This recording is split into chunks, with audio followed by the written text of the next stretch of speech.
I used to think we had the perfect marriage. I met Ashley in college. She was smart, funny, and had this spark that made people just want to be around her.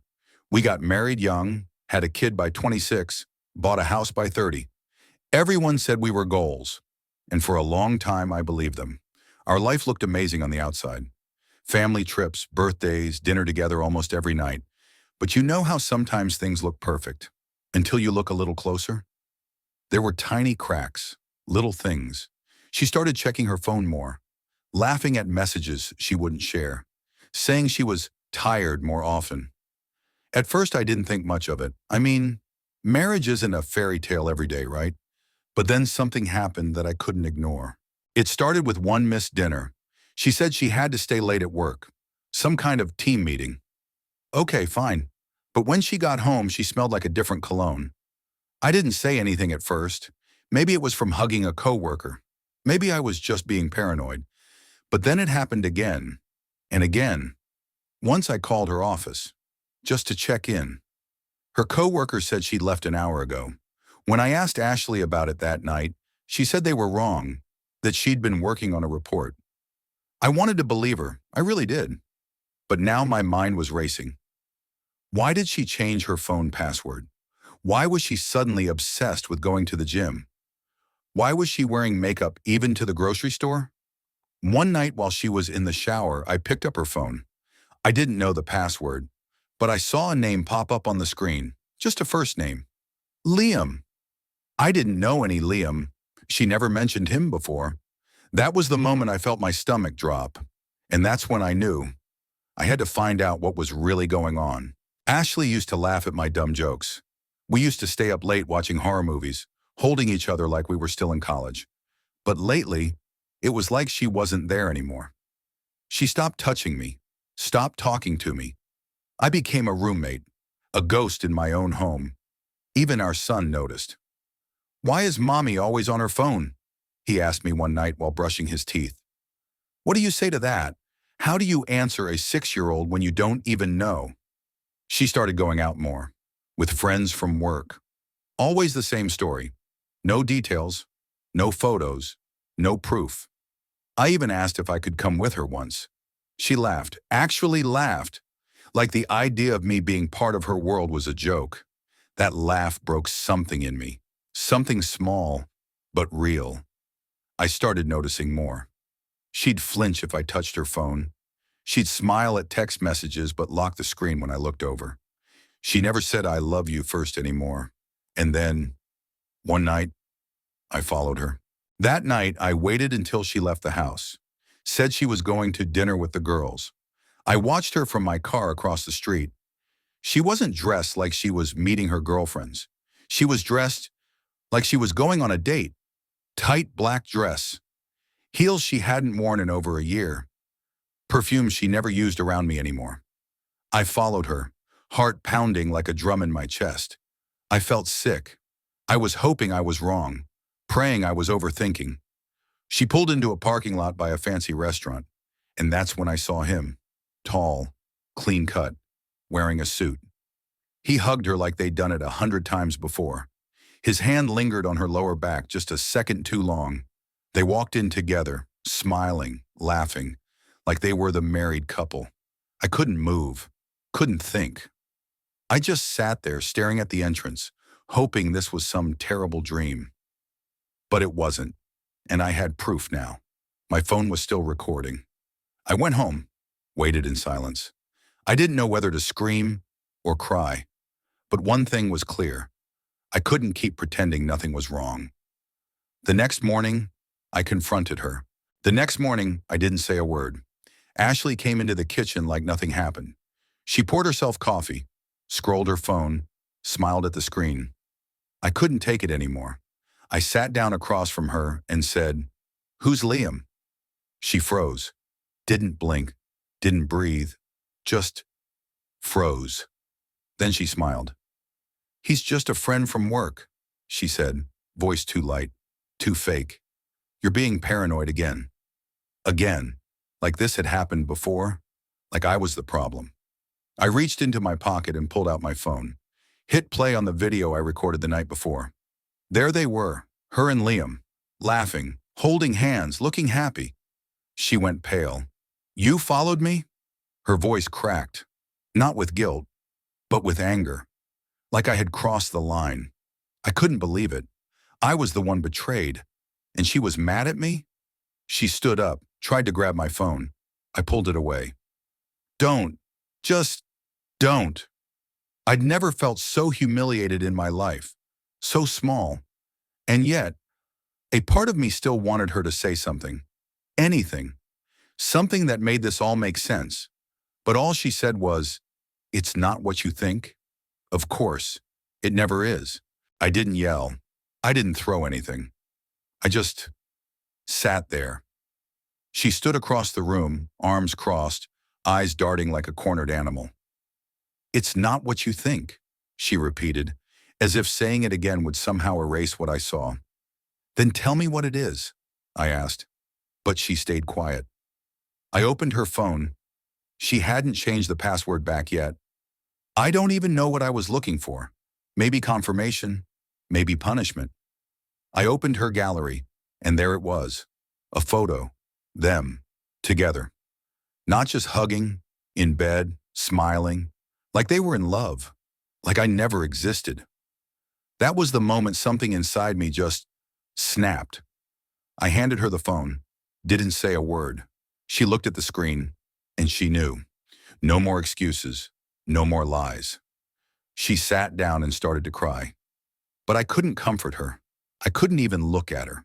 This was the woman I married, the mother of my child, and I didn't recognize her anymore.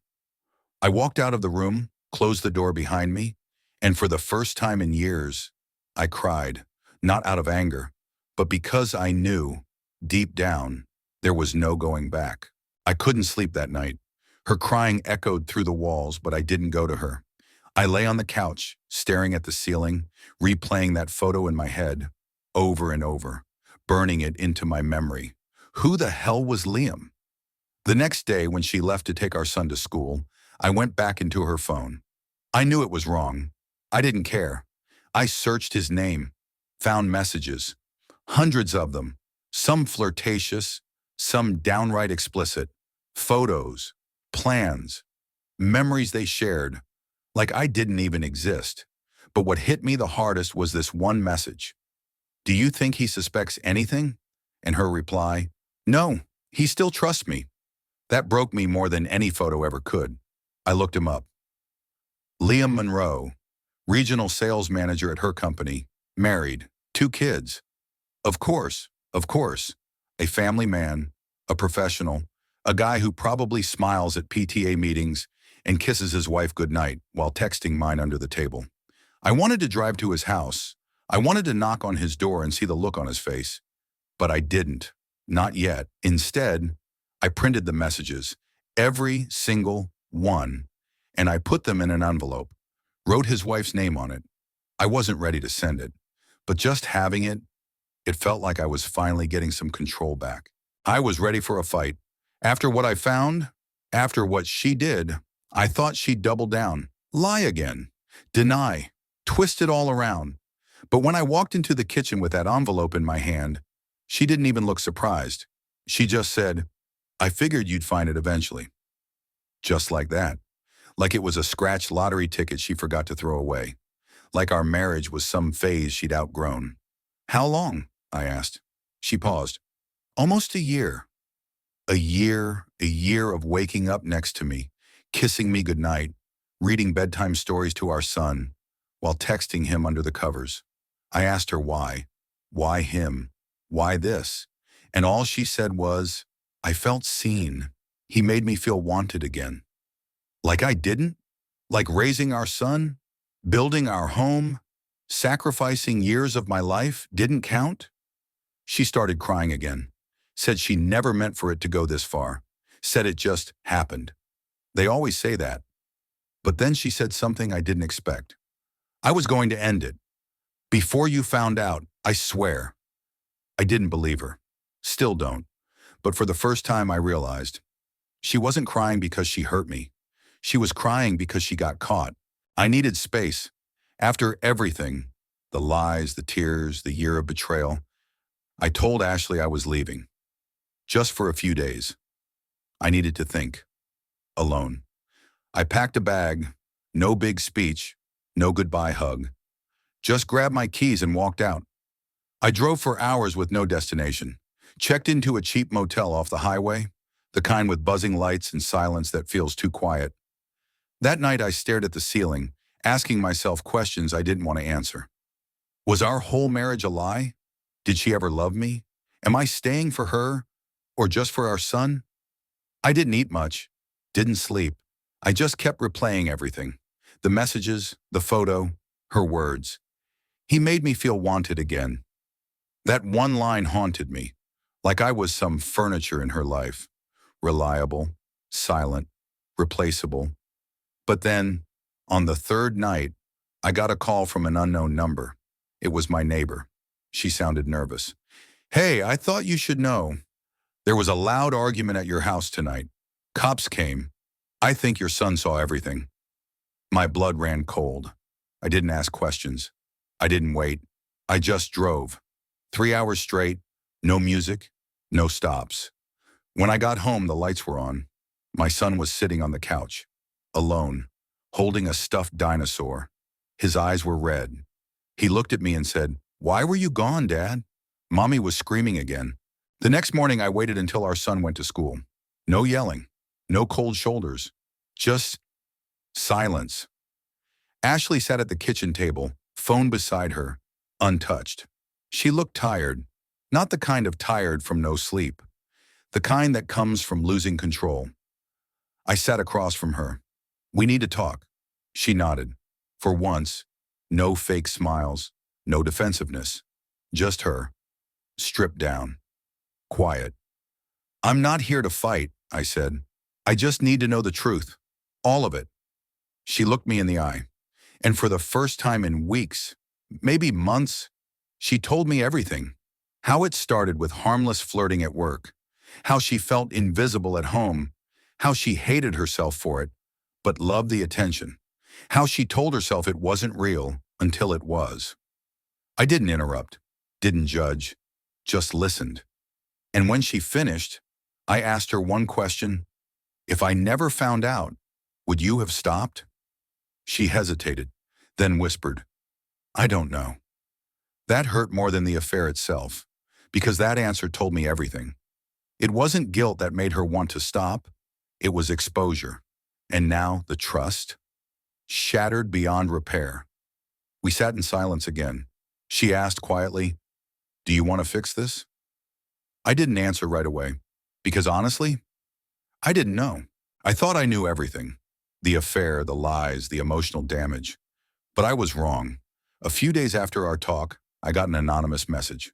No text, just one photo. It was Liam with Ashley again. But this time, the photo was recent, from this week, after she promised it was over, after the crying, after the honest conversation in our kitchen. I stared at the screen, unable to move. The location tag, a small cafe 20 minutes from our house. Same day she told me she was meeting a friend from college. She looked happy. He looked comfortable, like nothing had changed. And maybe for them, it hadn't. I confronted her that night. Didn't yell, didn't accuse, just showed her the photo. Her face dropped. She didn't even try to deny it. She just said, "I didn't want to hurt you again." Again. Like the second betrayal was somehow better than the first. Like lying to protect me was noble. I laughed, not because it was funny, but because I had nothing left to feel. I realized something in that moment. She wasn't sorry. She was sorry she got caught again. And suddenly, everything became clear. I didn't sleep that night. I lay awake staring at the ceiling, listening to the quiet hum of the refrigerator, the ticking of the clock, the sound of my own breath. For once, there were no questions left, no more what-ifs, no more hoping she'd suddenly become the person I married. That person was gone. Maybe she never even existed. In the morning, I made coffee, packed a bag, woke up my son, made him breakfast, got him ready for school, just like any normal day. And then I called a lawyer. I told her later that afternoon. She sat on the couch, silent, pale. So, that's it? She asked. I nodded. That's it. She didn't beg, didn't scream, just stared through me like I was the villain in her story now. But I didn't care, because the truth was, I had been fighting for this marriage alone, bleeding, apologizing, doubting myself, while she was out falling in love with someone else. I wasn't going to do that anymore. Not for her, not for anyone, only for my son. That night I read him a bedtime story. He smiled, laughed, and when I tucked him in, he said, "Are you staying, Dad?" I kissed his forehead and whispered, "Always." She came by a few days later. No warning, no message. Just showed up on the porch. Her eyes were red. She looked like she hadn't slept in days. But that didn't matter anymore. She asked if we could talk. I let her in. She sat at the same kitchen table where she once lied to my face. This time, she didn't lie. She cried. She said she was confused. Said she regretted everything. Said she made a mistake. That Liam meant nothing now. That she wanted her family back. She begged, literally. Got down on her knees. Held my hand. "Please, just give me one more chance. I'll do anything." I looked at her. Not with anger, not with hate, but with the kind of emptiness that comes when the love is gone. I said, "You already had one more chance. You used it." She broke down, said she'd change, said she'd go to therapy, said she'd quit her job, cut all contact. But I knew it wouldn't matter, because even if she meant it, I'd never trust her again. And without trust, there's nothing left. So I stood up, gently pulled my hand away, and said the words I never thought I'd have to say. This is goodbye. It's been 6 months. The divorce is final. I see my son every weekend. We play, we laugh, we heal. Together. Some mornings I wake up and still feel the echo of what happened. But it no longer controls me. I've learned something important. Love isn't always enough. Trust, once broken, rarely comes back whole. And no matter how much you want to fix someone, you can't make them choose you. But I also learned this. I deserve honesty. I deserve effort. I deserve peace. And you do too. If you're watching this and you're hurting, if you're stuck in a place where you doubt your worth, let me tell you something. I wish someone told me sooner. You are not the mistake someone else made. You are not defined by how they treated you. You have the right to walk away, to rebuild, to be free. And one day, you'll smile without pain. You'll love without fear. You'll trust again. Not because someone earned it, but because you did.